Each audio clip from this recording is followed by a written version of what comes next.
рахматуллахи баракату. Урматтуу биздин катталуучулар, мына ороз айында, дагы эле ороз айында турабыз. Бүгүн биз конокко Мутакаллим аялдар прогрессивдүү коомдун устазасы Курбанжанова Бүбажар бүгүнкү биздин устазага суроолорубуз ушу Рамазан айындагы тыюу салынган амалдар тууралуу бир аз бизге айтып берсе.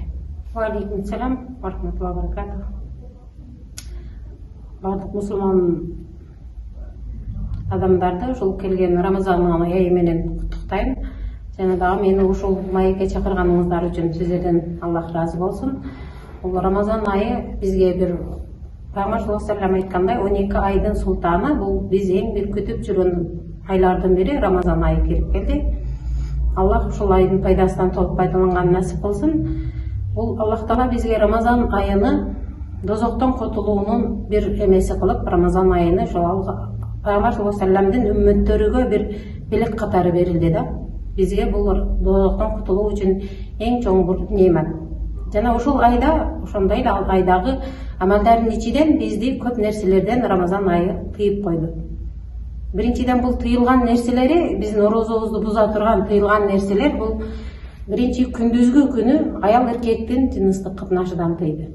Анан ошондой эле ушактан гыйбат бул негизинен шариатта харам деп эсептелет. Гыйбаттан тыйылсак, андан кийин колубуз менен бутубуз менен мусулманга зыян жеткирүүдөн тыйылган болсок, анан жеп ичүүдөн тыйылган болсок, бул орозонун толук биз сабырдуулук менен тыйылган нерселерден тыйып, анан кийин орозо туткан болсок, толугу менен орозонун соогуну иншаллах Аллах буйрса алабыз. Биз азыр эгерде ошол нерселерди бузууга мүмкүнчүлүк болуп, кошунаңыз менен урушуп кете турган болсоңуз, ал мезгилде кошунаңыз ушунчалык жинденип сүйлөп аткан болсо дагы, мен урушпаймын, мен орозомун деп тура турган болсоңуз, иншаллах сиздин ордуңуз бейиштин төрүндө болот. Пайгамбар саллаллаху алейхи ва саллям айткан, кимки орозону толук шариаттагыдай кылып туткан болсо, анын соогуну Аллах Таала өзүм беремин деген. Ошондуктан биз орозону Аллах Тааладан соогун үмүт кылып толугу менен тута турган болсок, иншаллах биздин ордубуз бейиштеги эң төркү орун сиздердики болот. Ошондуктан орозону тыюу салынган нерселерден тыйылып, бардык амалдарын толугу менен аткарып тутушуңуздарды сиздерге сунуш этилет. Дагы эле ушуга улай дагы суроо берип кетсек, ушул алгачкы орозо учурунда дагы ушундай тыюулар бар беле? Ушул тууралуу бир аз кеңеш берип кетсеңиз. Алгачкы орозонун мезгилинде, Пайгамбар саллаллаху алейхи ва саллям мезгилинде бул тыюулар башкача болгон. Негизинен бул жыныстык катнаш түнү дагы, күнү дагы жыныстык катнашка баруу бул уруксат болгон эмес. Анан ошону менен бирге эле жеп ичүүнүн дагы өзүнүн чектери болгон. Мисалга айта турган болсок, Пайгамбар саллаллаху алейхи ва саллямдын мезгилинде Кайс ибн Сирма радиаллаху анхунун бир окуясы эсиме түштү да. Кайс ибн Сирма кечинде үйүнө келет. Үйүнө келгенде үйүндө аялы жок болгон болот. Анан үйүндө тамак ичейин десе, тамагы дагы жок болгондун себебинен аялы сыртка чыгып кеткен болот. Аялы келгиче ал үйүндө уктап калат. Ошол уктап калган боюнча эртеси күнү дагы ошону менен эле орозо улантып тутуп калат дагы, эртеси күнү аябай алсыз болуп калат.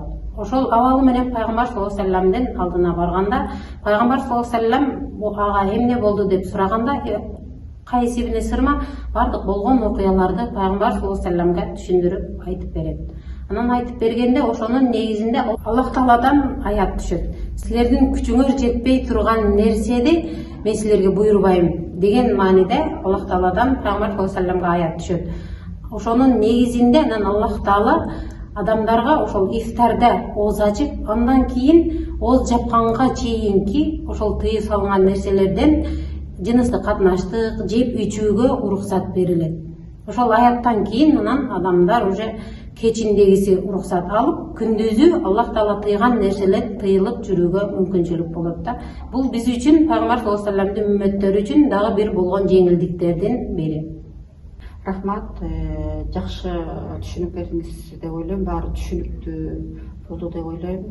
Биздин маегибизге келип бергениңизге чоң рахмат. Ушуну менен биз бүгүнкү маегибизди жыйынтыктасак, баарыңыздарга Аллах ыраазылыгын болсун. Бизди көрүп, жана биздин дагы баракчага катталып, бизге да бир жакты деген белгилериңизди коюп, ушул чыгып аткан ороз айындагы биздин чыгып аткан түз эфирлерибизди дагы бөлүшүп, сиздер да соо аласыңар деген үмүттөбүз. Баарыңарга ассаламу алейкум ва рахматуллахи ва баракатух.